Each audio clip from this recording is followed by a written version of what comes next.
আজ আমরা শুনব তাও তে চিংয়ের 11 নম্বর সূত্র। 30টি দণ্ড একত্রে একটি চাকা গড়ে তোলে, কিন্তু যে ফাঁকা জায়গা তার কেন্দ্রে থাকে সেটাই চাকার কার্যকারিতা দেয়।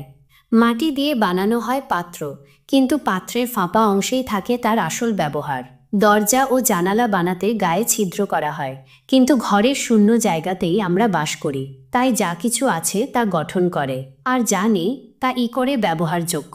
চলো প্রতিটি লাইন ধরে আমরা এগিয়ে যাই ধীরে ধীরে। চলো এবার প্রথম লাইনটা আলোচনা করি। 30টি দণ্ড একত্রে একটি চাকা গড়ে তোলে, কিন্তু তার কেন্দ্রে থাকা ফাঁকা জায়গাটাই চাকার কার্যকারিতা দেয়। তাও তে চিং। আজ আমরা সবাই ব্যস্ত। ভোরে উঠে স্কুল বাস ধরতে দৌড়, অফিসে সময় মতো পৌঁছানো, বাচ্চার অনলাইন ক্লাস, বাজার, ইএমআই, রিপোর্ট জমা। মাথার ভেতর সারাক্ষণ কিছু না কিছু ঘুরছে। সময় বলে কিছু আর নেই, আর শান্তি, ওটা যেন এখন এক বিলাসিতা।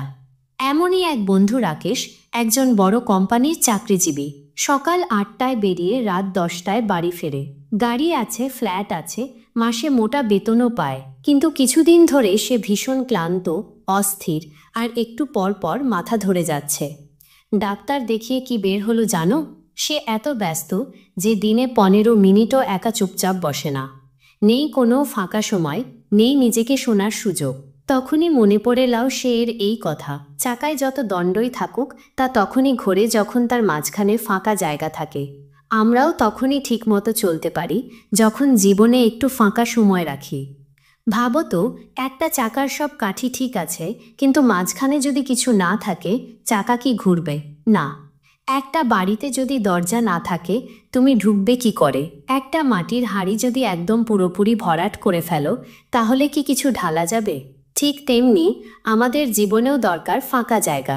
রাকেশের মতো অনেকেই আছে যারা বাইরের কাঠামো খুব সুন্দর বানায়, শিক্ষা, চাকরি, টাকা, বাড়ি সব আছে, কিন্তু ভেতরে ফাঁকা নেই। সেই একটুখানি ফাঁকা সময়, সেই কয়েক মিনিটের নীরবতা যেখানে তুমি কিচ্ছু করো না, শুধু একটু নিজেকে অনুভব করো, সেটাই আসলে জীবনের প্রাণ। আমরা এখন এমন এক দুনিয়ায় বাস করি যেখানে কাউকে বলো চলো একটু চুপ করে বসি, সে বলে চুপ করে বসে থাকবো কেন? সময় নষ্ট।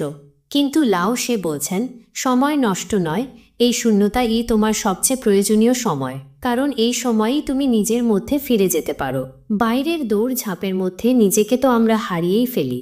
তাই প্রতিদিনের জীবনচক্রে যদি সত্যিই চাকাটা ঘোরাতে চাও, তাহলে তোমার মাঝখানে রাখো একটুখানি শূন্যতা। যে শূন্য জায়গায় নতুন ভাবনা জন্ম নেয়, যে নীরবতার মধ্যে শুনতে পাওয়া যায় হৃদয়ের শব্দ, যে থেমে যাওয়ার মাঝে শুরু হয় নতুন চলার গতি। আজ একটু ভাবো, তোমার জীবনেও কি রাকেশের মতো সব আছে কিন্তু শান্তি নেই? তাহলে হয়তো তোমারও দরকার একটুখানি কিছু না করার সময়। আসো এবার দ্বিতীয় লাইনের কথাটা একটু আলোচনা করি। মাটি দিয়ে বানানো হয় পাত্র, কিন্তু তার ফাঁপা অংশেই থাকে ব্যবহার। তাও তে চিং। চলো একবার চোখ বন্ধ করে ভাবো, একটা মাটির হাঁড়ি, বাহিরটা মসৃণ সুন্দর, মাটি দিয়ে গড়া, হয়তো বাইরে কিছু কারুকাজও আঁকা আছে। হাঁড়িটা দেখতে এতটাই দৃষ্টিনন্দন যে তাকালেই মন ভালো হয়ে যায়। কিন্তু একটু ভাবো, এই হাঁড়ির আসল উপকার কোথায়? বাহিরের সাজসজ্জায়, না তার ভিতরের ফাঁপা জায়গাটায়? একটা হাঁড়ি যদি ভিতর থেকে একদমই পূর্ণ হয়ে যেত, মানে একদম গাদাগাদি করে মাটি দিয়ে ভরাট হয়ে থাকতো, তাহলে কি তাতে জল রাখা যেত, ভাত রাখা যেত, ফুল রাখা যেত? না, একদমই না। তাহলে হাঁড়িটা দেখতে যতই সুন্দর হোক না কেন, তার ভিতরের ফাঁকা জায়গাটাই তাকে ব্যবহারযোগ্য করে তোলে। এখানেই লাওসের অমূল্য শিক্ষা। আমরাও মানুষ হিসেবে অনেক সময় বাইরের দিকে খুব যত্ন নিই। আমরা চাই মানুষ যেন আমাদের দেখে বলে, বাহ, লোকটা কি শিক্ষিত। আমরা কোটটাই পরি, সুন্দর করে কথা বলি, সার্টিফিকেট, পদবি, অভিজ্ঞতা, গৌরব সব কিছু জোগাড় করি। কিন্তু এই সব কিছু থাকার পরেও যদি আমাদের মনে একটুও ফাঁকা জায়গা না থাকে, তাহলে আমরা নতুন কিছু গ্রহণ করব কিভাবে? এটা একদম যেন ঠিক আমাদের স্মার্টফোনের মতো। তুমি ধরো একটা নতুন ফোন কিনলে, ক্যামেরা ভালো, ডিসপ্লে চমৎকার, সব আপডেট ভার্সন, কিন্তু মেমোরি যদি পুরোটাই ভর্তি থাকে, তাহলে তুমি নতুন অ্যাপ ইনস্টল করতে পারবে না। আগে তোমাকে জায়গা খালি করতে হবে। তেমনি মন, তেমনি জীবন। একটা মানুষ যদি মনে করে সেসব জানে, সব বুঝে ফেলেছে, আর কিছু শেখার দরকার নেই, তাহলে সেখানে নতুন কিছু ঢুকবে কোন জায়গা দিয়ে? একটা গ্লাস যদি আগেই পানি দিয়ে ভরা থাকে, তাহলে সেখানে নতুন পানি ঢাললে কি হবে? সব উপচে পড়ে যাবে। তোমার ব্রাউজারে যদি অনেকগুলো ট্যাব একসঙ্গে খোলা থাকে, তুমি যদি একসঙ্গে ভিডিও চালাও, গান বাজাও, মেইল খুলে রাখো, তাহলে কম্পিউটার স্লো হয়ে যায়, তাই না? শুধু র্যাম থাকলেই চলে না, মাঝে মাঝে খালি করতেই হয়, বন্ধ করতেই হয় কিছু, নইলে আগের কিছুই থাকবে না, নতুন কিছুই আসবে না। ঠিক তেমনই একটা মানুষ যদি নিজের মনের ভিতর একটু ফাঁকা না রাখে, যদি সে অহংকারে ভরে থাকে, জ্ঞান গিলেই নিজেকে সর্বজ্ঞানী ভাবে, তাহলে সে আর কিছুই শিখতে পারবে না, অনুভব করতে পারবে না। তাই লাও সে বলছেন, নিজেকে ফাঁকা রাখো, শান্ত রাখো, খালি রাখো। কারণ ফাঁকা জায়গাতেই আলো ঢোকে, শান্ত মনে রেখেই শব্দ শোনা যায়, খালি হৃদয়েই গড়ে ওঠে উপলব্ধি। আজকাল তো এমনও দেখা যায়, কোনো কন্টেন্ট ক্রিয়েটর নিজের কাজ নিয়ে এতটাই আত্মতৃপ্ত যে আর কারো কিছু শুনতে চায় না। সে ভাবে সে সেরা, সব জানে, আর কিছু জানার দরকার নেই। ফলাফল, সে আর বেড়ে উঠতে পারে না, দাঁড়িয়ে পড়ে। আর অন্যদিকে এক নতুন ইউটিউবার, যার কাছে হয়তো ক্যামেরাও নেই, কিন্তু সে মন খুলে শোনে, শেখে, প্রশ্ন করে, তাই অল্প সময়েই অনেক দূর এগিয়ে যায়। কারণ তার ভিতরে জায়গা আছে গ্রহণ করার, উপলব্ধি করার। একটা হাঁড়ি যেভাবে ফাঁপা বলেই কাজে লাগে, তেমনি মানুষও ফাঁকা হলেই হয় গ্রহণের উপযুক্ত। শুধু জ্ঞান নয়, ভালোবাসা, সহানুভূতি, ক্ষমাশীলতা সব কিছুই ঢোকে সেই ফাঁকা জায়গা দিয়ে। তোমার ভেতরে যদি ফাঁকা না থাকে, তাহলে তুমি কিচ্ছু পাবে না। আর যদি মনটা একটু খালি রাখো, তাহলে জীবন নিজেই এসে তোমাকে ভরে দেবে। আসো এবার তৃতীয় লাইনের কথাটা একটু আলোচনা করি। দরজা ও জানালা বানাতে গায়ে ছিদ্র করা হয়, কিন্তু ঘরের ফাঁকা জায়গাতেই আমরা বাস করি, তাওতে ছিং। চলো কল্পনা করো একটা ঘর, দেয়াল আছে, ছাদ আছে, মেঝে আছে, সব কিছু মজবুত। বাহির থেকে দেখলে ঘরটা একেবারে নিখুঁত, কিন্তু প্রশ্ন হলো, তুমি সেই ঘরে ঢুকবে কিভাবে যদি দরজা না থাকে? আলো বাতাস আসবে কোথা দিয়ে যদি জানালা না থাকে? আর যদি ঘরের ভিতরটা একেবারে ভরাট করে ফেলা হয়, তাহলে তুমি থাকবেই বা কোথায়? ঘরের আসল উপকার হয় তার ভিতরের ফাঁকা জায়গা দিয়েই। আমরা ঘরের ভিতরেই হাঁটি, ঘুমাই, কাজ করি, আরাম পাই। আর দরজা জানালার ফাঁকা জায়গা দিয়েই ঢুকি, বের হই, হাওয়া বাতাস চলাচল করে। যদি ঘরে শুধু দেওয়াল থাকে কিন্তু ফাঁকা না থাকে, তাহলে সেটা আর ঘর থাকে না, সেটা হয়ে যায় একখণ্ড পাথরের বাক্স। এই জায়গা থেকেই লাও সে বলছেন, ঘরটা তৈরি হয় যেটা দিয়ে, কিন্তু আমরা বাঁচি যেটা নেই সেটা দিয়েই। যে জিনিসটা চোখে দেখা যায় না, সেটাই সবচেয়ে জরুরি হয়ে ওঠে। এটা শুধু ঘরের কথা নয়, এটা আমাদের জীবনেরও কথা। আমরা যখন জীবন সাজাই, তখন বাড়ি বানাই, পরিবার গড়ি, রোজগার করি, সম্পর্ক করি, অনেক সাফল্য অর্জন করি। এই সব কিছু জীবনের দেয়াল, ছাদ, মেঝে মানে গঠন। কিন্তু সেই জীবনের ভিতরে যদি আমরা একটু ফাঁকা জায়গা না রাখি, তাহলে সেই জীবন একসময় দমবন্ধ হয়ে ওঠে। ধরো, তুমি অফিসে বা অনলাইনে সারাদিন ব্যস্ত, মিটিং, ফোন, মেইল, টাস্ক, একটার পর একটা তালিকা। ঘড়ির কাঁটা যেন তাড়িয়ে নিয়ে যাচ্ছে তোমাকে। তুমি অনেক কিছু করছো, কিন্তু নিজের জন্য একটুও সময় রাখছো না। এটা যেমন একটা ঘরে দরজা না থাকার মতোই। বাইরে থেকে দেখতে ঠিকঠাক, কিন্তু ভিতরে বাতাস বন্ধ। তুমি নিজেও জানো না, তুমি একা ঘুমোতে পারো না, একটানা বসে থাকতে পারো না। সব যেন ঠাসাঠাসি এক জগৎ। তেমনি একটা সম্পর্ক ধরো, তুমি কাউকে ভালোবাসো, তার সঙ্গে সবসময় থাকতে চাও, কিন্তু যদি তুমি তাকে একটুও নিজের মতো থাকতে না দাও, প্রতিটি মেসেজে রাগ করো, প্রতিটি সাইলেন্সে সন্দেহ করো, তাহলে সেই সম্পর্কও একদিন দমবন্ধ হয়ে যাবে। ভালোবাসার মধ্যেও দরকার ফাঁকা জায়গা, একটু নিজের মতো থাকার সময়, নিজের মতো নিঃশ্বাস নেওয়ার জায়গা। এখনকার যুগে তো আরও একটা সমস্যা হচ্ছে, সেটার নাম ওয়ার্ক লাইফ কলাপস। মানে অফিস আর ঘরের মধ্যে আর কোনো পার্থক্য নেই। ঘরেও কাজ, ছুটির দিনেও ফোন, বাথরুমে গিয়েও মিটিং, একটুও ফাঁকা জায়গা নেই। আর তাই এত বার্ন আউট, এত বিষণ্ণতা, এত ক্লান্তি। আমরা সব কিছু দিয়ে ঘরটা বানিয়েছি, কিন্তু তাতে থাকতে পারছি না, কারণ আমরা ফাঁকা জায়গা রাখিনি। লাও সে এখানে শুধু একটা ঘর নয়, বরং তোমার মন, তোমার সম্পর্ক, তোমার সময়, তোমার দিন, সব কিছুর মধ্যে একটু ফাঁকা রাখা শেখাচ্ছেন। একটা ঘর যেমন দরজা জানালার ছিদ্র ছাড়া কাজ করে না, তেমনি জীবনও কাজ করে সেই শূন্যতাকে কেন্দ্র করে, যেখানে তুমি থেমে থাকতে পারো, একটু নিজের দিকে ফিরতে পারো, একটু বোঝার সময় পেতে পারো। আমরা অনেক সময় ভেবে নিই, জীবনে সব পূর্ণ হলে, সব ভরে উঠলে তবেই শান্তি আসবে। কিন্তু লাও সে উল্টোটা বলছেন, যেখানে ফাঁকা সেখানেই শান্তি, যেখানে জায়গা থাকে সেখানেই গতি আসে। যেখানে ছিদ্র থাকে সেখান দিয়েই আলো ঢোকে। তুমি যদি ঘর বানাও শুধু ইট দিয়ে, কিন্তু ভিতরটা পুরোপুরি ভরাট করে ফেলো, তাহলে তুমি কি সেখানে থাকতেই পারবে? পারবে না। তেমনি তুমি যদি নিজের জীবনকেও শুধু কাজ, কর্তব্য, চিন্তা, প্ল্যান দিয়ে গাদাগাদি করে ভরিয়ে ফেলো আর একটুও সময় না রাখো নিজের জন্য, তাহলে তোমার মাঝেও একটা দমবন্ধ অবস্থা তৈরি হবে। তাই দরকার ফাঁকা জায়গা, যেখানে তুমি একটুখানি চুপ করে বসে থাকতে পারো, নিজের সঙ্গে নিজের দেখা করতে পারো, কাউকে কিছু না বুঝিয়ে শুধু নিজের হৃদয়ের কথা শুনতে পারো।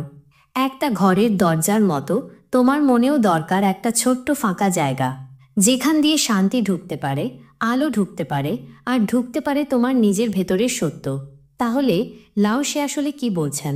তিনি বলছেন, জীবনে শুধু জিনিসপত্র থাকলেই জীবন পূর্ণ হয় না, জীবনে কিছু না থাকাটাও খুব প্রয়োজন। এই কথাটা শুনে প্রথমে একটু অদ্ভুত লাগতে পারে, কারণ আমরা তো ছোটবেলা থেকেই শিখে এসেছি আরও পড়তে হবে, আরও জিততে হবে, আরও রোজগার করতে হবে। আমাদের জীবনটা যেন সবসময় আরও কিছু পাওয়ার দৌড়ে ছুটছে, আরও নাম, আরও টাকা, আরও দায়িত্ব, আরও কৃতিত্ব। কিন্তু একটু থেমে ভাবো, এই আরও জিনিসগুলো একটার পর একটা ভরিয়ে দিতে দিতে তুমি তোমার ভেতরের সেই ফাঁকা জায়গাটাকে কোথায় রাখছো, যেখানে তুমি একটু নিঃশ্বাস নিতে পারো, যেখানে তুমি নিজের সঙ্গে একা থাকতে পারো, যেখানে কোনো চাওয়া নেই, কোনো দাবি নেই, শুধু একটা নীরবতা আছে। সেই নীরবতার মধ্যেই তো শান্তি বাস করে, সেই ফাঁকা জায়গাটার মধ্যেই তো নিজেকে খুঁজে পাওয়া যায়। একজন মানুষ যতই নিজের সময় আর মনকে ঠাসাঠাসি করে ভরিয়ে ফেলবে, ততই সে ভেতর থেকে শূন্য হয়ে যাবে। চোখে যা দেখাবে হয়তো সেটাই থাকবে না তার হৃদয়ে। জীবন কি তবে শুধু কিছু করার নাম, নাকি মাঝে মাঝে কিছু না করার মধ্যেও একটা অর্থ লুকিয়ে থাকে? লাও সে বলছেন, জীবন মানে হলো বাইরের ভরাট আর ভিতরের ফাঁকা, এই দুয়ের ভারসাম্য। তুমি বাইরে যতই সফল হও, ভিতরে যদি একটা শীতল, শান্ত জায়গা না থাকে, তাহলে সেই সাফল্যও একসময় ক্লান্তি হয়ে দাঁড়ায়। আর তাই জীবন মানে শুধু গড়া নয়, জীবন মানে মাঝে মাঝে থেমে দাঁড়ানো, জীবন মানে মাঝে মাঝে কিছু না করা, জীবন মানে নিজেকে নিজের মতো থাকতে দেওয়া। ভিতরে সেই ছোট্ট ফাঁকা জায়গাটা, সেটাই তোমার বিশ্রামের ঘর, সেটাই তোমার শক্তির উৎস, সেটাই তোমার হৃদয়ের দরজা। তাই জীবনকে পূর্ণ করতে চাইলে তাকে শুধু ভরিয়ে দিও না, তাকে একটু খালি রাখো। সেই খালিতেই জন্ম নেয় উপলব্ধি, সেই খালিতেই শোনা যায় নিজের সত্যিকারের স্বর। আসো এবার এই সূত্রের শেষ লাইনটিতে। তাই যা কিছু আছে তা গঠন করে, আর যা নেই তা করে ব্যবহারযোগ্য, তাওতে চিং। এই লাইনটাই এই সূত্রের মূল সারাংশ। অর্থাৎ যেটা বাইরে থেকে দৃশ্যমান সেটা দিয়ে গঠন হয়, আর যেটা চোখে দেখা যায় না সেই অদৃশ্য জিনিসটাই আসলে হয়ে ওঠে সবচেয়ে দরকারি। তুমি তোমার সময় দিয়ে জীবনের কাঠামো তৈরি করো, তুমি কাজ করো, সংসার চালাও, দায়িত্ব পালন করো, অভ্যাস তৈরি করো, সব কিছু গুছিয়ে ফেলো এক সুন্দর ছাঁচে। দেখতে খুব গোছানো মনে হয়, বাইরে থেকে মনে হয় জীবনটা একদম পারফেক্ট। কিন্তু প্রশ্ন হলো, তুমি কি সত্যিই সেই জীবনের ভেতরে নিজেকে খুঁজে পাচ্ছ? যদি তোমার এই সময়ের ভিতরে একটুও ফাঁকা না থাকে, যদি একটু নিঃশ্বাসের সুযোগ না রাখো, তাহলে তুমি হয়তো জীবনটা চালাচ্ছ ঠিকই, কিন্তু সেটাকে অনুভব করতে পারছো না। বাহ্যিক গঠন যতই পরিপাটি হোক, যদি ভেতরের শূন্যতা না থাকে, তাহলে সেই জীবনে কোনো স্পন্দন থাকে না, কোনো আলো জ্বলে না। ঠিক যেমন একটা বাঁশিটা তো বাইরে থেকে শুধু একটা কাঠের নল, কিন্তু তার ভেতরের ফাঁকা জায়গাগুলোই তো তাকে সুরের যন্ত্র করে তোলে। যত বেশি ফাঁকা তত সুন্দর সুর। একটা হৃদয়ের মধ্যেও তাই দরকার সেই শূন্য জায়গা, যেখানে কিছু নেই কিন্তু অনুভব করার জায়গা আছে, যেখানে বাহিরের জঞ্জাল নেই কিন্তু ভেতরের নরমতা আছে। হৃদয় যত বেশি খালি থাকে, ভালোবাসা তত বেশি ঢুকতে পারে। মন যত কম ভরাট থাকে অহংকার, ব্যস্ততা আর চিন্তায়, তত বেশি জায়গা থাকে উপলব্ধির, সহানুভূতির, শান্তির। তাই লাও সে যেন বলছেন, জীবন শুধু বানানোর জিনিস নয়, জীবন অনুভব করার জায়গাও। আর অনুভব আসে শূন্যতা থেকে, সেই জায়গা থেকে যেখানে তুমি থামো, শোনো, বোঝো। যা নেই তাই দিয়ে সৃষ্টি হয় উপলব্ধি, যা আছে তা শুধু আবরণ। আমরা যেসব জিনিস নিয়ে গর্ব করি, আমাদের অর্জন, আমাদের নাম, আমাদের কাজ, এইসব শুধু বাইরের কাঠামো। এগুলো প্রয়োজনীয় কিন্তু যথেষ্ট নয়। সত্যিকারের জীবন গড়ে ওঠে সেই নীরবতা দিয়ে, যেখানে তুমি কিছু বলো না কিন্তু অনেক কিছু বুঝে ফেলো। সেই খালি জায়গা যেখানে তুমি কাউকে ভালোবাসো, কারণ সে মানুষ, না যে সে তোমার কিছু দিয়েছে, না যে সে তোমার মতো। সেই শূন্যতা যেখানে তুমি নিজের ভুল দেখেও নিজেকে দোষ দাও না, বরং একটু চুপ করে বসে বোঝার সুযোগ পাও। এই শূন্যতা, এই না থাকার মধ্যেই লুকিয়ে থাকে সব কিছুর জন্ম। তাই গঠন করো, তবে গঠনের ভিতরে একটু নীরবতা রাখো। ভালোবাসো, তবে ভালোবাসার ভিতরে একটু ফাঁকা দাও। চলো, তবে চলার মাঝে মাঝে একটু থেমে দাঁড়াও। সেখানে সেই থেমে যাওয়া মুহূর্তেই হয়তো জীবনের আসল সুরটা বাজে। এই সূত্র আমাদের কি শেখায়? এই সূত্র আমাদের শেখায় জীবনে সব কিছু দিয়ে ভরিয়ে ফেলা নয়, বরং মাঝে মধ্যে কিছু ফেলে রাখা, কিছু ছেড়ে দেওয়ার মধ্যেও আছে এক গভীর জ্ঞান। আমরা যে যুগে বাস করি সেখানে সময় যেন সবসময় ছোট, কাজ যেন শেষই হতে চায় না, দায়িত্ব, টেনশন, লক্ষ্য সব একসাথে চেপে ধরে। এই অবস্থায় লাওসে বলছেন, ফাঁকা রাখো তোমার সময়, তোমার মন, তোমার হৃদয়, সব কিছুর মাঝে একটু ফাঁকা জায়গা রাখো। যেমন সারাদিনের ব্যস্ততার মাঝেও একটু সময় রাখো যেখানে তুমি কিছুই করো না, কোনো ফোন না, কোনো টার্গেট না, শুধু নিজের সঙ্গে একটু নীরব বসে থাকা। সম্পর্কের মধ্যেও একটু শ্বাস ফেলার জায়গা রাখো। সব কথা বলতে হয় না, সব বোঝাতে হয় না। কখনো কখনো চুপ করে একসাথে বসে থাকাও ভালোবাসা হয়ে যায়। আর নিজের ভেতর সেই অহংকার, সেই আমি সব জানি ভাবটা একটু সরিয়ে রাখো। জায়গা করে দাও শেখার, উপলব্ধির, নরম হয়ে ওঠার। এই নেই বা শূন্যতা আসলে একরকম অদৃশ্য ধন, যেটা চোখে দেখা যায় না কিন্তু হৃদয়ে অনুভব করা যায়। এই শূন্যতার মাঝেই জন্ম নেয় একটা নতুন ভাবনা, একটা গভীর অনুপ্রেরণা, একটা বিশুদ্ধ অনুভব। কারণ যেখানে কিছু নেই সেখানে আসে ঈশ্বর, যেখানে মন চুপ সেখানে কথা বলে সত্য, আর যেখানে হৃদয় খালি সেখানেই নেমে আসে অনুপ্রেরণার আলো।